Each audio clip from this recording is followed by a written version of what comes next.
Scam करायचा असेल तर सरकारच ट्रेनिंग देते असं दिसतंय. 2015 मध्ये केंद्र सरकारने एक योजना चालू केली, प्रधानमंत्री कौशल्य विकास योजना. या योजनेअंतर्गत 2015 ते 2022 दरम्यान तब्बल 10,000 कोटी रुपये खर्च करण्यात आले. आता या योजनेवर कॅगचा अहवाल आलेला आहे आणि त्यात जे समोर आले ते ऐकून तुम्ही थक्क व्हाल. एकूण जवळपास 95 लाख युवकांना प्रशिक्षण दिलं गेलं असं दाखवलंय. या सगळ्यांच्या बँक खात्यात थेट 500 रुपये जमा होणार होते. आता अंदाज लावा, या 95 लाख लोकांपैकी किती जणांचं बँक खातं क्रमांक नोंदवलेलंच नव्हतं? 9,000, 90,000, 9 लाख? नाही, तब्बल 90 लाख लोकांच्या फॉर्म मध्ये बँक खातं क्रमांकच नमूद नव्हतं. आणि जे उरलेले 5,25,000 जण आहेत त्यांच्या फॉर्म मध्ये बँक खातं क्रमांक लिहिलेलं होतं, पण त्यात पण गोंधळ. या 5,25,000 पैकी 52,000 फॉर्म मध्ये एकच बँक खातं क्रमांक परत परत वापरलेला होता. अजून एक धक्कादायक सांगतो, अनेक ठिकाणी बँक खातं क्रमांक म्हणून 11 11 11, 1 2 3 4 5 6 7 8 9 असे नंबर टाकलेले होते. 10 लाखांहून जास्त उमेदवारांचे ईमेल आयडी आणि फोन नंबरच नव्हते.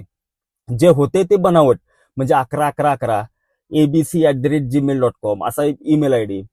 हा घोटाळा इथंच थांबत नाही. ऐका, एक कंपनी होती NMP नावाची, तिनं 33,000 लोकांना प्रशिक्षण दिल्याचा दावा केलाय. नियमाप्रमाणे प्रत्येक बॅचचा फोटो काढून अपलोड करायला लागतो, पण या कंपनीनं एकच फोटो वेगवेगळ्या बॅचसाठी आणि वेगवेगळ्या राज्यांसाठी वापरलाय. तीच बॅच कधी बिहारची दाखवली, तोच फोटो युपीच्या बॅचचा, त्याच फोटोला झूम करून महाराष्ट्राचा, आणि तोच फोटो दुसऱ्या अँगलला राजस्थानचा.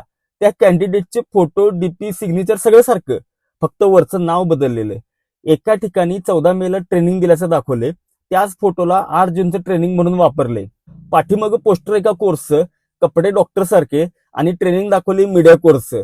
आता मला सांगा, एका जिम मध्ये किती ट्रेनर असतात? 1 2, जास्तीत जास्त आपण 5 धरू.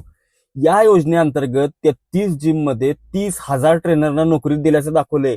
म्हणजे प्रत्येक जिम मध्ये जवळपास 900 ट्रेनर. आणि यातला सगळ्यात मजेशीर भाग अजून बाकी आहे. ट्रेनिंग सेंटरचं फिजिकल इन्स्पेक्शन करावं लागतं. त्यासाठी इन्स्पेक्टर प्रत्यक्ष जाऊन पाहणी करतो. आता आशिष सनवाल नावाच्या इन्स्पेक्टरनं एका दिवसात कुठं कुठे इन्स्पेक्शन केलं माहिती आहे? आंध्र प्रदेश, गुजरात, झारखंड, कर्नाटक, मध्य प्रदेश, महाराष्ट्र, तमिळनाडू, तेलंगणा, सगळीकडे एका दिवसात इतक्या राज्यात जाऊन फिजिकल इन्स्पेक्शन. हे ऐकूनच कळतंय की काय चाललंय. 10,000 कोटी रुपये खर्च करून योजना चालवली लोकांना कौशल्य शिकवण्यासाठी, पण प्रत्यक्षात काय शिकवलं गेलं? देश कसा लुटायचा याचंच प्रशिक्षण दिल्यासारखं दिसतंय. या अशा गोष्टी तुम्हाला दुसरं कोणीही सांगणार नाही, म्हणून सपोर्ट करा आणि फॉलो नक्की करा.